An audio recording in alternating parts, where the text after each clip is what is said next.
A paternidade divina. Esse é o tema da lição esta semana.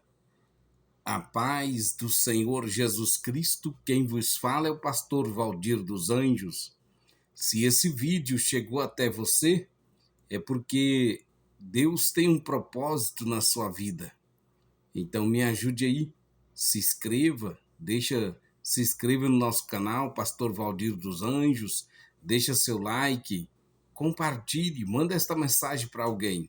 Seja abençoado, seja um canal de bênção, enviando esta palavra para alguém, porque Deus está falando, e enquanto isso, seja curado, seja tocado, seja abençoado, em nome do Senhor Jesus Cristo.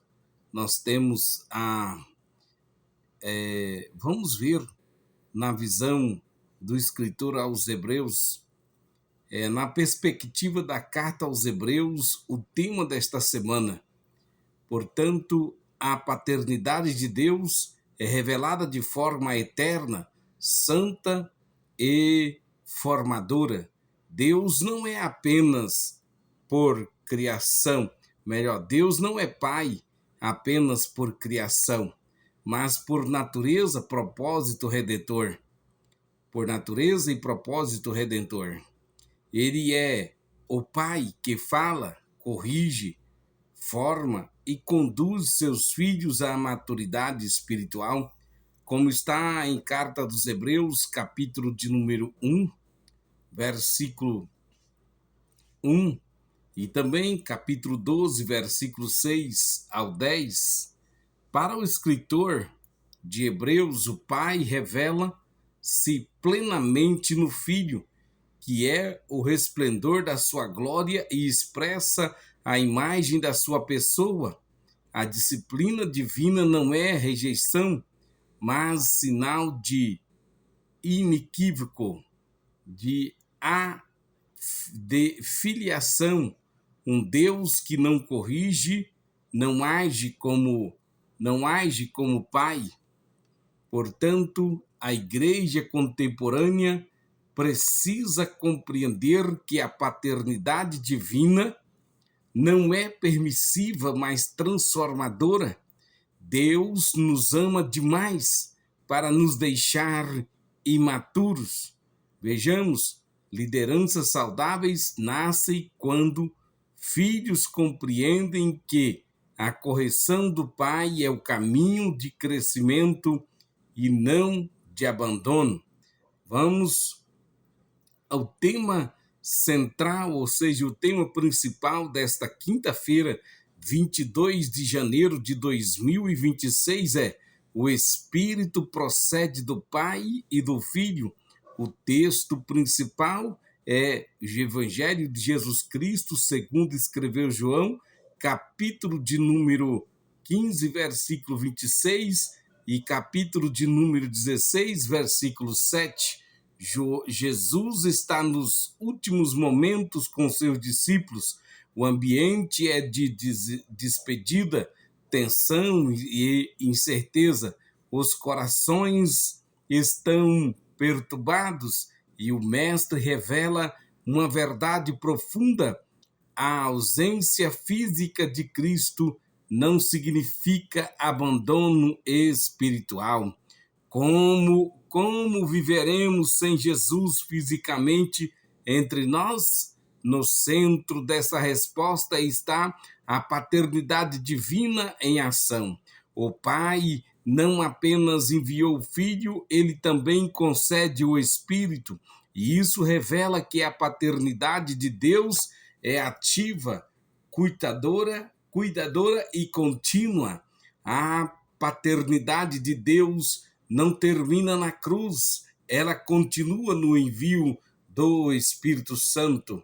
Veja bem, vivemos numa geração marcada pela ausência de pais, por líderes fragmentados e identidades feridas. A revelação do Pai que envia o Filho cura essa lacuna existencial. Não estamos órfãos espirituais. Deus é o nosso Pai.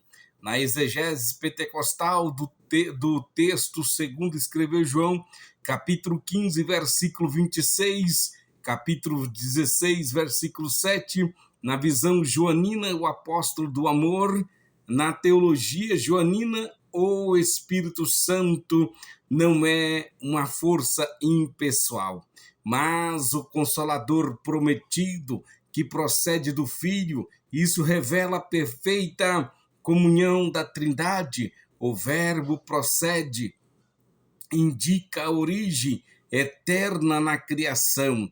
O Espírito compartilha da mesma consciência divina. Ele vem para testemunhar de Cristo, glorificar o Filho e revelar o coração do Pai.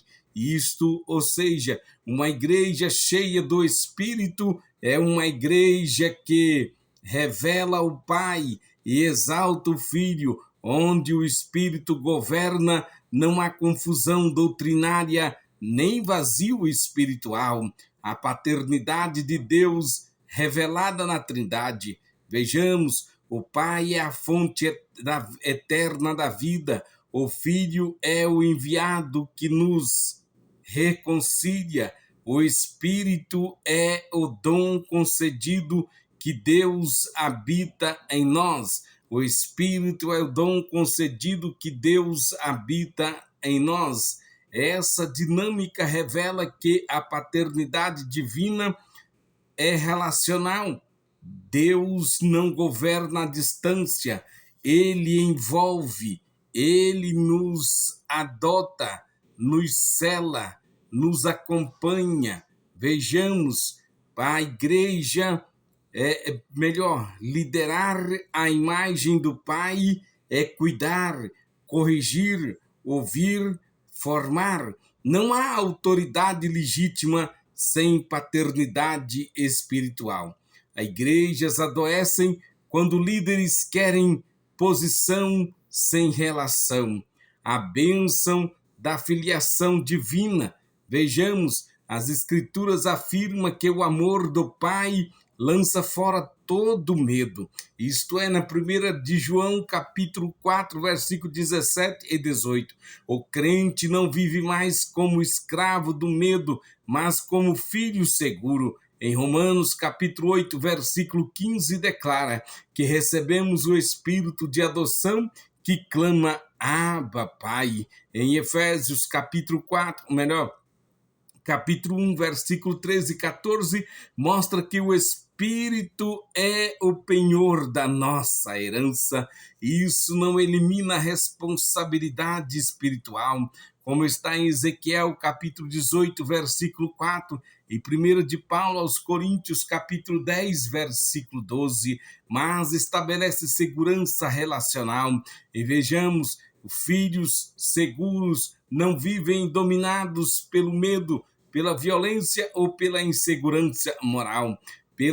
Uma sociedade curada começa com pessoas que sabem quem é seu Pai. Olha, características do Pai Celestial. Pai carinhoso, acesso livre, comunhão aberta, cuidado constante. Pai disciplinador, corrige porque ama, rejeita o pecado, mas preserva o filho. Pai justo e misericordioso, ele sabe reter, sabe dar, sempre visando o bem eterno. Aceitar a paternidade de Deus é confiar, mesmo quando não entendemos seus métodos. Nem toda retenção é castigo, muitas vezes é proteção. Já estamos chegando ao final. Ouve esta palavra, alimenta a sua alma, fortalece o teu espírito. Deus te abençoe. Vejamos, Jesus afirma que o Consolador procede do Pai e é enviado pelo Filho. Isso prova que a paternidade divina é eterna, inseparável da natureza de Deus e ativa hoje. Não estamos abandonados entre a primeira e a segunda vinda de Cristo. O Espírito Santo é a presença viva do Pai conosco. Ele consola, ensina, fortalece, capacita e mantém a igreja firme até a volta do Senhor Jesus Cristo. Se o Pai nos deu o Filho e o Espírito Santo, o que ainda nos faltaria para viver com confiança? Quem conhece o Pai vive sem medo. Quem anda com o Espírito nunca está sozinho. Portanto, Deus nos chama para que vivamos como filhos conscientes, como líderes responsáveis e testemunhas cheias do Espírito, que a igreja e líderes, juntamente com a sociedade, vejam em nós o reflexo da paternidade de Deus. Amém.